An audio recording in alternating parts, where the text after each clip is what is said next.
কেমন আছো বন্ধুরা? আশা করি তোমরা সবাই ভালো আছো। আজকের ভিডিওতে আমি তোমাদেরকে দেখাবো বাচ্চা মেয়েদের ফ্রকে কিভাবে চেন লাগাতে হয়। খুব সহজভাবে দেখিয়ে দেবো। সম্পূর্ণ ভিডিওটি তোমরা দেখো, আর আমার ভিডিওটি যদি ভালো লেগে থাকে তাহলে তোমরা অবশ্যই আমার চ্যানেলটিকে লাইক, শেয়ার, সাবস্ক্রাইব করো। চলো তাহলে দেখো আর শেখো। দেখো তাহলে এখানে আমি ওপরের পার্ট দুটো নিয়ে নিয়েছি। এটা হলো আমাদের পেছন পার্ট। এই পেছন পার্টের মধ্যেই কিন্তু চেনটা লাগাতে হবে। প্রথমে যেটা করতে হবে, পেছন পার্টটাকে এইভাবে সমান ভাঁজে ভাঁজ করে নিতে হবে। দেখো এইভাবে সমান করে ডবল ভাঁজে ভাঁজ করে নেওয়ার পর মিডিল বরাবর কাটিং করে নিতে হবে। দেখো তাহলে কাটিংটা করে নিয়েছি, এখানেই কিন্তু চেনটা লাগাতে হবে। তার আগে যেটা করতে হবে, দেখো এখানে আমি দুটো পট্টি কাটিং করে নিয়েছি। দুটো সাইডেই কিন্তু দুটো পট্টি প্রথমে লাগিয়ে নিতে হবে। দেখো এইভাবে পট্টি দুটো লাগাতে হবে। পট্টির চওড়াটা আমি নিয়েছি 2 ইঞ্চি, আর লম্বাটা নিতে হবে পেছন পাটে যে লম্বাটা রয়েছে এই লম্বা বরাবরই কিন্তু পট্টির লম্বাটা নিয়ে নিতে হবে। তার আগে যেটা করতে হবে, ওপরের পাড় দুটোকে সোজা সাইডে রাখতে হবে, পট্টিটাও সোজা সাইডে রাখবে, মানে সোজা সাইডের ওপর সোজা সাইড রেখে দুটো সাইডেই এইভাবে সমান করে পট্টি দুটো রেখে নিতে হবে। এরপর সাইড দিয়ে 2 সুত করে কাপড় রেখে সোজা করে সেলাই করতে হবে।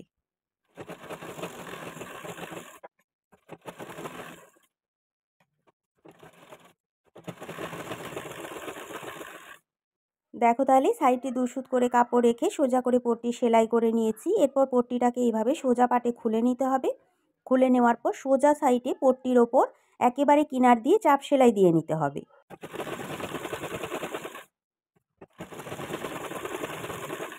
দেখো তাহলে পট্টির ওপর দিয়ে চাপ সেলাই করে নিয়েছি। এরপর দেখো জামাটাকে উল্টো করে নিতে হবে। পট্টির এক সাইড দিয়ে পট্টির কাপড়টাকে এইভাবে ডবল ভাঁজে ভাঁজ করে সোজা করে সেলাই করে নিতে হবে। দেখো তাহলে দুটো সাইডের পট্টি সাইডে ডবল ভাঁজে ভাঁজ করে সোজা করে সেলাই করে নিয়েছি। এরপর পট্টির কাপড়টা এইভাবে উল্টো সাইডে ঘুরিয়ে নিতে হবে।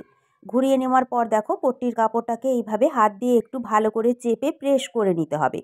দুটো পট্টি ঠিক একই রকমভাবে উল্টো সাইডে ঘুরিয়ে নিতে হবে। ঘুরিয়ে নেওয়ার পর এইভাবে হাত দিয়ে একটু চেপে প্রেস করে নিতে হবে। দেখো তাহলে দুটো সাইডের পট্টির কাপড়ই উল্টো দিকে ঘুরিয়ে ভালো করে আঙুল দিয়ে প্রেস করে নিয়েছি। এরপর চেন নিয়ে নেব। আমার এখানে চেনটা অনেকটাই লম্বা রয়েছে, কোনো অসুবিধা নেই, কাটিং করে আমি ছোট করে নেব। এরপর যেটা করতে হবে, দেখো কিভাবে তোমরা চেনের ওপর কাপড়টা রাখবে। চেনের যে মিডিল বরাবর রয়েছে, দেখো এই যে মিডিল বরাবর রয়েছে, এই মিডিল বরাবর কিন্তু এই যে কাপড়ের মুখটা রয়েছে, এই কাপড়ের মুখটা মিডিল বরাবর রাখবে। মিডিল বরাবর এইভাবে সোজা করে রাখার পর সাইড দিয়ে কিন্তু সেলাই করে নিতে হবে। বোঝা গেল? আমি দেখো ওপরে কিছুটা চেনের অংশ ছেড়ে রেখেছি। এরপর কিন্তু সেলাইটা শুরু করব। দেখো তাহলে চেনের মিডিল বরাবর কাপড়টা রেখে সাইড দিয়ে কিন্তু সেলাই করে নিতে হবে। কাপড়টা একটু সমান করে রাখবে আর ধীরে ধীরে সেলাইটা করতে হবে। আর চেনের ওপর দিকে কিছুটা ছাড় রাখবে, দেখবে ওপর দিকে একটা আংটা লাগানো রয়েছে, ওই আংটাটা ছাড় দিয়ে কিন্তু তোমরা সেলাইটা করবে। আংটাটা যদি সূঁচে লাগে সূঁচটা কিন্তু ভেঙে যেতে পারে। দেখো সেলাইটা হয়ে গেছে। দেখো তাহলে এক সাইডে চেন আমি লাগিয়ে নিয়েছি। নিচের দিকে যে চেনটা এক্সট্রা রয়েছে এটা কাটিং করে সমান করে নেব। তোমরা যদি এই ধরনের বড় চেন নাও কোনো অসুবিধা নেই, পরে তোমরা কাটিং করে নিতে পারবে। আর ওপরের দিকে যে চেনটুকু বেশি রয়েছে এটা যখন গলায় পট্টি লাগাবো তখন কাটিং করে নেব। এরপর দেখো অপর সাইডের পাটটা নিয়ে নিতে হবে।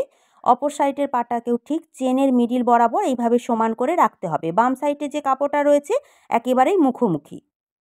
দেখো তাহলে দুটো সাইডেরই কাপড় এইভাবে চেনের মিডিল বরাবর মুখোমুখি রেখে সাইড দিয়ে সেলাই করে নিতে হবে। সেলাইটা কিন্তু একটু ধীরে ধীরে করবে। আর এইভাবে যদি তোমরা কাপড় দুটো মুখোমুখি মিডিল বরাবর রেখে সেলাই করো তাহলে কিন্তু চেনটা সম্পূর্ণ ঢেকে যাবে, একটুও কিন্তু দেখা যাবে না। এইভাবেই সেলাইটা করতে হবে। দেখো তাহলে সম্পূর্ণ চেনটা লাগানোই আমার কমপ্লিট হয়ে গেছে। কেমন হয়েছে দেখো, সম্পূর্ণ চেনটাই কিন্তু ঢেকে রয়েছে, একটুও কিন্তু দেখা যাচ্ছে না। আমি যেভাবে তোমাদেরকে দেখালাম তোমরা এইভাবেই চেনটা লাগিয়ে নেবে। দেখো চেনটা খুলে দেখাচ্ছি, কত ইজিভাবে চেনটা খোলা যাচ্ছে। এইভাবে কিন্তু খুবই সহজ চেন লাগানো, তোমরা কিন্তু অবশ্যই এইভাবে চেন লাগিয়ে নেবে।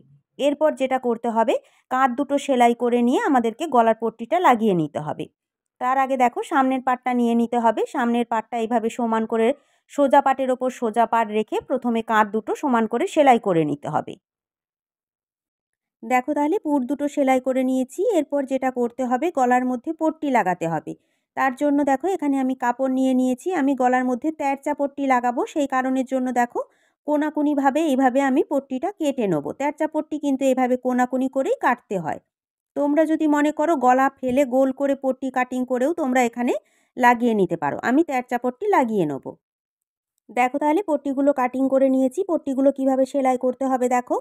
দুটো পট্টি এইভাবে নিয়ে নিতে হবে। একটা পট্টির সরু দিকের সাথে আর একটা পট্টির চওড়া দিক এইভাবে কিন্তু কোনাকুনিভাবে রাখতে হবে। রাখার পর কোনাকুনি করে সেলাইটা করে নিতে হবে। দেখো তাহলে সম্পূর্ণ পট্টিগুলোই আমি জোড়া দিয়ে সেলাই করে নিয়েছি। এরপর পট্টিটা উল্টে হাপাহাপি করে সাইড দিয়ে সেলাই করে নেব। দেখো তাহলে পট্টির সাইডে কাপড় ভাঁজ করে সেলাই করে নিয়েছি। এরপর ওপরের দিকে যে এক্সট্রা চেনটুকু রয়েছে এই চেনটুকু কাটিং করে নেব। কাটিং করে নেওয়ার পর চেনের সাইড দিয়ে পট্টি লাগিয়ে নেব। কাপড়ের সোজা সাইডের সাথে পট্টির সোজা সাইড রেখে সমান করে সেলাই করে নেব।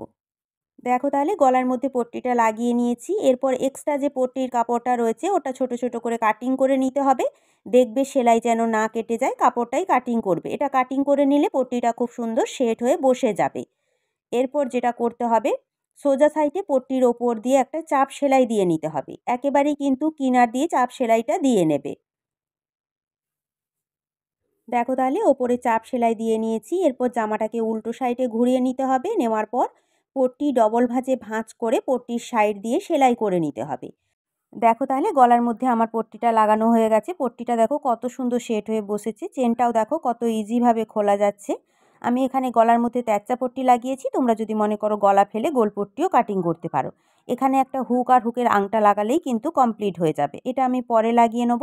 তোমরা কিন্তু অবশ্যই হুক আর হুকের আংটাটা লাগিয়ে নেবে। চলো তাহলে আজকে আমি যতটা পেরেছি সহজভাবে তোমাদেরকে ফ্রকের মধ্যে চেন লাগিয়ে দেখিয়েছি।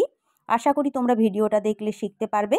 আজকে আমার ভিডিওটা এই পর্যন্ত। আমার ভিডিওটা যদি তোমাদের ভালো লেগে থাকে তাহলে তোমরা অবশ্যই আমার চ্যানেলটিকে লাইক, শেয়ার, সাবস্ক্রাইব করো। আমার পাশে থেকো। নমস্কার।